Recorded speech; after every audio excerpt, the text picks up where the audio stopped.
Kejatuhan Leslie. Ketika mereka kembali ke rumah Lilia, Lilia dan Nidia juga telah kembali. Damar bertanya dengan heran. Cepat sekali.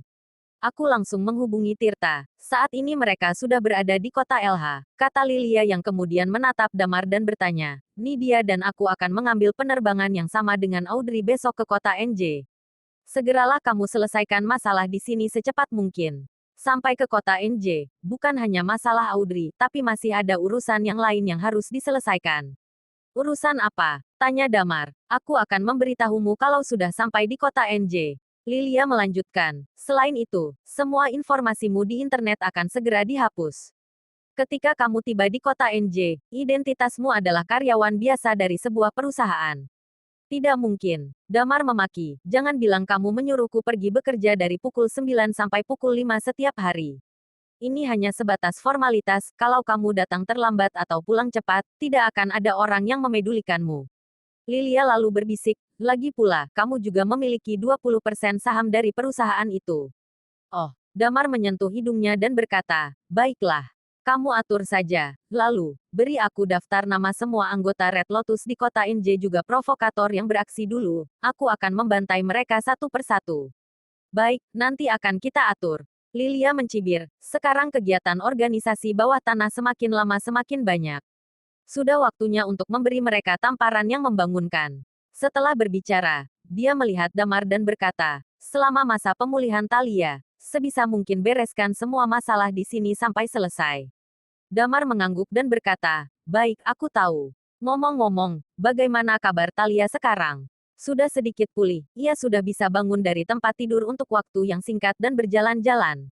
Kemampuan pemulihannya sudah cukup cepat. Kemungkinan dia bisa pulih sepenuhnya setelah 10 hari, kata Lilia. Damar menghela nafas lega. Setelah mengobrol sebentar, Lilia dan Nidia pergi mengemasi barang-barang mereka. Mereka tidak keluar malam untuk berjaga-jaga karena mereka akan berangkat keesokan harinya. Ketika mereka sedang berkemas, Damar kembali ke kamar dan menemani Talia sebentar, sebelum mandi dan berbaring di tempat tidur untuk tidur. Pagi-pagi sekali, Damar dibangunkan oleh telepon pada pukul 10 pagi. Binar yang menelepon. Halo, Damar menjawab telepon dan bertanya, ada apa? Datanglah ke perusahaan. Binar berkata, apa yang terjadi padamu dan Yuki? Dia membawa orang ke perusahaan kita dan mengacau. Bawa seseorang. Siapa? Bukannya bisa kamu usir saja?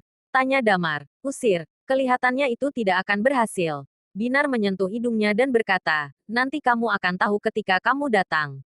Setelah bicara, Binar menutup telepon. Damar menyentuh hidungnya dan menatap telepon dengan curiga. Dia bangkit dari tempat tidur, pergi ke kamar dan menatap Talia lalu berkata, apakah kamu sudah lebih baik? Lebih baik, bantu aku duduk, aku ingin menonton acara TV sebentar. Talia berkata, aku juga sedikit lapar. Damar terdiam. Dia mengangkat Talia, meletakkannya di sofa, menyalakan TV, dan berlari ke supermarket di lantai bawah untuk membelikannya banyak makanan. Kemudian mandi dan berlari menuju Navis Group. Pada saat yang sama, di sisi lain kota LH, di sebuah villa. Leslie terbangun dengan samar dari tempat tidurnya. Dia merasakan sakit kepala yang luar biasa, lalu melihat sekeliling dan berkata, bagaimana aku bisa pulang kemarin? Pada saat ini, dia merasa ada sesuatu yang salah, dan dia menyadari bahwa dia tidak memakai apapun. Ya ampun, bagaimana bisa begini? Dia kaget. Dia tidak ingat apa-apa setelah tadi malam. Dia hanya ingin minum dengan Damar, bergantian antara arak putih dan bir, lalu, dia pun pingsan. Berengsek, kenapa orang itu kuat minum sekali? Leslie mengumpat, kuharap aku tidak mempermalukan diriku kemarin. Sambil berkata demikian, dia menyalakan telepon dan membuka WhatsApp. Ting, ting, ting. Sebuah pesan muncul di WhatsApp. Dia membuka yang pertama. Seseorang mengirimnya selusin pesan lengkap dengan videonya. Astaga, Leslie, kenapa kamu? Apa kamu mabuk kemarin? Kemarin kamu mabuk dan kencing di depan jendela direkam oleh orang-orang yang live streaming dan diunggah ke internet. Jantung Leslie berdegup kencang, lalu membuka videonya. Benar saja, di video tersebut dia mabuk, seketika kepalanya panas. Kemudian dia membuka video kedua, direkam oleh orang yang sedang makan di Haidilau Hotpot. Dia melihat kalimat terakhirnya, bahkan jika Tuhan datang, aku akan tetap berada di sini. Seluruh tubuhnya bergetar, dia dengan gemetar membuka website dan di sana, ada lebih dari 30.000 komentar. Berita paling hangat adalah sebuah komentar dengan jumlah like terbanyak.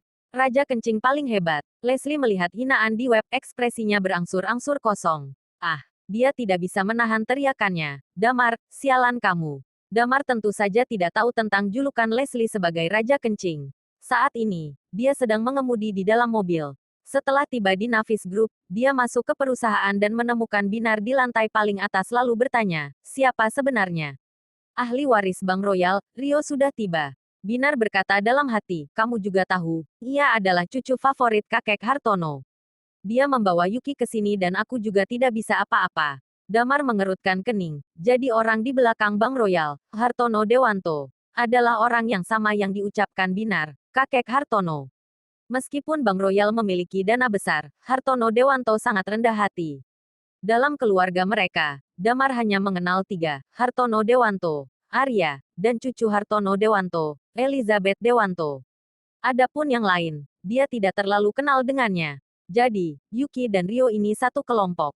Tanya Damar. Jelas, lah, Yuki ini orang yang dipegang Rio dengan uang, kata Binar.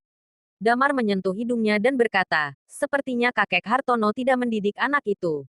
Masa dia justru jatuh cinta pada wanita busuk seperti Yuki? Aku akan membantu kakek Hartono membereskan ini. Sudut mulut Binar sedikit berkedut. Mungkin hanya Damar saja yang berani mengatakan hal seperti itu.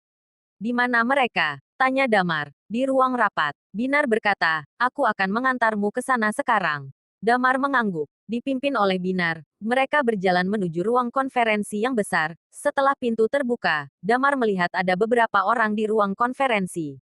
Yuki masih memakai kacamata hitam dan duduk dengan sangat bahagia. Di belakangnya, Samuel yang kokoh berdiri, mengangguk dan membungkuk. Di posisi utama, seorang pria muda berpakaian dengan gaya yang sangat biasa, tidak seperti orang kaya. Dia mengenakan celana jeans dan lengan pendek, dan penampilannya cukup biasa, memakai kacamata hitam, dan dua kakinya berada di atas meja, dan dia melihat Damar berjalan. Dia menunjuk ke Damar dan bertanya, ini orangnya.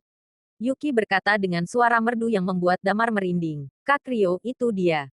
Dia yang mengerjai aku kemarin dan membuat kehilangan endorsement dari Navis Group, membuatku kehilangan muka di depan wanita menjijikkan seperti Maudi.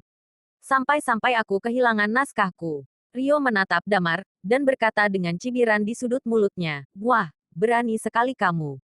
Dia melihat Binar lagi dan berkata, Pak Binar, anak seperti ini. Buat apa kamu melindunginya seperti ini? Rio, jaga omonganmu. Binar mengerutkan kening saat mendengar ini. Rio mencibir, dan kemudian sepenuhnya mengabaikan kata-kata Binar, melambaikan tangan sedikit ke belakang dan berkata, lebih baik dipukul dulu, baru pelan-pelan kita bicara. Dia terlihat sangat sombong. Wajah Binar sedikit berubah. Kali ini, Damar tertawa, melihat Yuki, lalu berkata sambil tersenyum, sepertinya aku benar-benar harus membantu Hartono Dewanto mendidik cucunya. Bersambung.